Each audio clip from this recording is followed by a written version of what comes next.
एकनाथ शिंदे यांना पुन्हा मुख्यमंत्री करेपर्यंत आपण स्वस्थ बसणार नाही असं वक्तव्य बच्चू कडू यांनी केलं।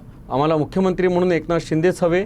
आम्ही येऱ्या नेत्यांना कधीच स्वीकारलं नाही, पण एकनाथ शिंदे यांना मनापासून स्वीकारलं आहे।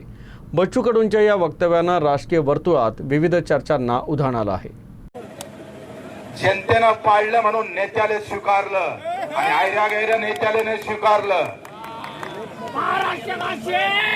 एकनाथ शिंदे पुन्हा मुख्यमंत्री करेपर्यंत स्वस्थ बसणार नाही। हा भगवा आम्ही खांद्यावर टाकला, पण मुख्यमंत्री आम्हाला शिंदे साहेब पाहिजे। रात्री सुद्धा 2 वाजता दार उघडून उभा राहत। माझ्या दिव्यांगासाठी देशातलं पहिलं दिव्यांग मंत्रालय, जे कुठल्याही मुख्यमंत्र्याला जमलं नाही।